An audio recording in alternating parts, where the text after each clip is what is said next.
on organise une élection le 14 juillet. Oui, c'est vrai que ça. Oui, Ouais, enfin, c'est le cours quand même. En plus, on n'a jamais vu ça. Et ça, c'est pour que les gens n'aillent pas voter. C'est aussi clair que ça. Alors que c'est un joli symbole de 14 juillet. Je signale qu'il y a Les stations régionales à la préfecture, c'est le gouvernement qui a fait ça. Pourquoi ailleurs c'est le 8 septembre? Il y a des élections cassées, il n'y a pas que celle-là. Il y en a d'autres à Paris, la région parisienne, qui sont cassées. L'élection, c'est le 8 septembre. Ils ont appliqué la possibilité des 3 mois. Et là, Joassin a dit, je veux l'élection tout de suite. Comme elle savait qu'elle serait, que le Conseil d'État, elle était déjà prête. Donc c'est à son bénéfice. Évidemment, parce que le Conseil d'État, il invalide une élection. Bon. Mais la décision de la date de l'élection, c'est le gouvernement, c'est-à-dire le préfet, qui est le représentant du gouvernement. Et Joassin a toujours dit, avec un minimum et un maximum. En général, quand il y a des vacances au milieu, on prend le maximum, on prend le minimum.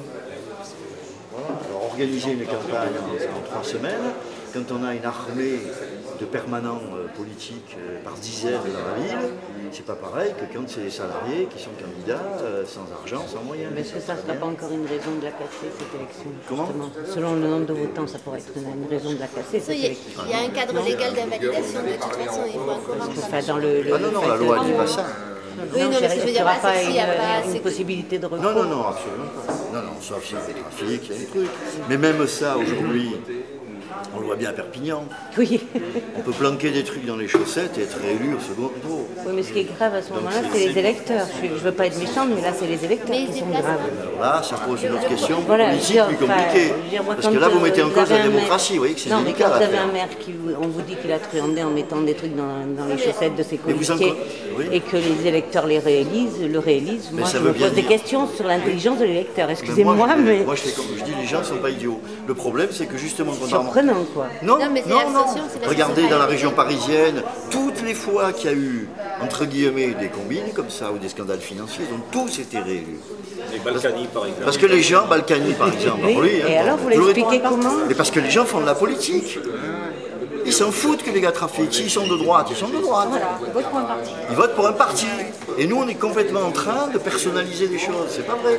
Il y a des gens qui connaissent rien de l'équipe. Moi, je trouve que les gens sont plus bêtes que ce que j'aurais pu penser. Du tout. Parce que voter pour un voyou, moi, je ne voterais pas pour un voyou. Qu'il soit de droite, de gauche, de centre ou de... Mais après, c'est intéressant, bleu, mais par définition, par définition, un grand patron, c'est un voyou pour moi. Oui, vous votez pas pour lui, donc. Donc je vote pas pour lui, mais parce que moi, je suis politisé. Mais je veux dire, si votre candidat communiste, il est voyou, on dit qu'il est voyou, vous voterez quand même pour lui. Le Parti communiste sera exclu le lendemain matin, ça c'est autre chose. Mais le problème, le problème c'est que le système aujourd'hui, le système, sur le fond, il fonctionne par la voyoucratie. Par définition. C'est bien pour ça qu'il y a de moins en plus de gens qui vont voter d'ailleurs. Il faudrait peut-être vous poser la question pourquoi les gens ne vont pas voter. Vous vous trompez. Ah non, et l'abstention. Regardez c'est le premier parti de France, l'abstention. Non, regardez au présidentiel. Quand on arrivera à 10% de votants, on se posera peut-être la question pourquoi les gens... Mais regardez, ça au présidentiel, on a battu des records de participation. On disait pareil aux États-Unis. Et Obama, il a battu. Lorsqu'on politise les campagnes et qu'on n'en fait pas d'affaires personnelles, les gens vont voter. Vous croyez que c'était politisé, les élections présidentielles? Ah bah oui. Il y avait quand même des têtes de liste qui faisaient quand même pour leur poids. Mais non, il y a 20 ans qu'on n'a pas autant politisé une campagne électorale. Ça a été la force de Sarko, c'est qu'il l'a politisé. Ouais. Travailler. C'est ça le fond. Oui, mais le fond, moi je trouve que c'est que le premier parti de France, c'est quand même les abstentionnistes. Ah si, vous ne pouvez pas dire le contraire. Non, le premier parti de France aux élections européennes sont les abstentionnistes. Et aux autres élections... les trois quarts des élections... Non, si on raisonne comme ça, le premier parti de France aux autres élections, ce sont ceux qui vont voter. Oui. Voilà. Moi je trouve quand même... Mais même si ce que vous disiez, non, vous n'avez pas les chiffres, c'est pas les bons. Mais même si ce que vous disiez était exact, ça voudrait dire que l'abstention a un sens politique. Eh bien, le sens politique, c'est que les gens ils veulent faire dans la politique et pas les billettes et la taille du tailleur. Ils en ont ras-le-bol, les gens. C'est ce que je suis en train de vous dire. C'est le plus grand parti de France. Or, l'idée de faire un débat qu'avec les têtes de liste, ça fait fuir les gens. Au lieu de dire... C'est local, les gens ils ont quand même... Détrompez-vous. Ben, je vote quand même aussi, donc je veux dire... Les gens qui militent ne sont pas représentatifs de la population. Joissain, elle porte le drapeau de Sarko. Et les gens, ils ne se posent pas de questions, ils vont voter Sarko. Une partie des gens. Donc je serais moins catégorique que vous. Mais bien sûr. Mais le résultat est là. Aix, depuis 40 ans, c'est comme ça. Et le Parti Socialiste, j'en ai assez souffert, il pense qu'à Aix, contrairement à tous les chiffres, que Aix est si vite de droite. Or, tout le monde dit le contraire. Ah oui, mais c'est simplement si Picheral il est passé parce qu'il a fait l'union. Pas du tout.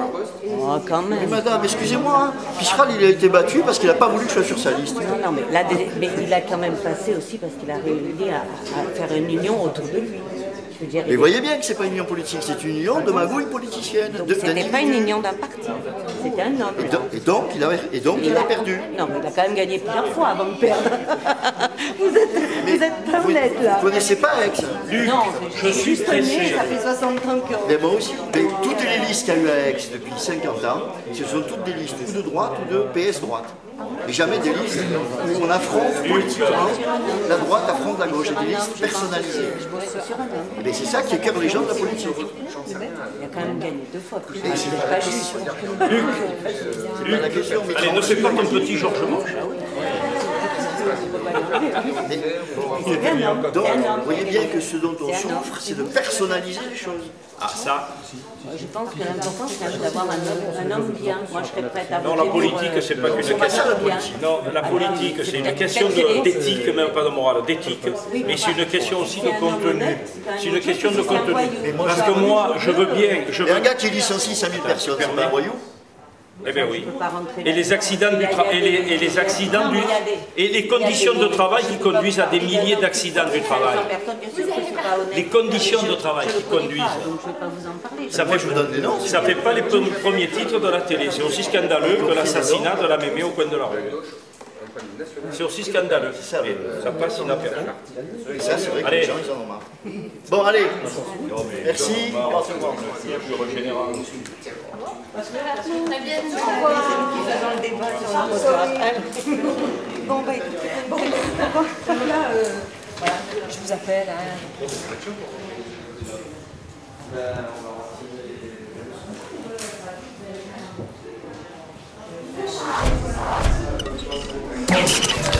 La putain ta mère, la pute, ta mère que je la culbute. Ne permets pas bâtard car ta mère me suce le dard. Qu'est-ce que tu dis pas de tringue, c'est ta mère que je tringue. M'en bats les couilles, ta mère je me la tape et elle fume le tabac par la chatte.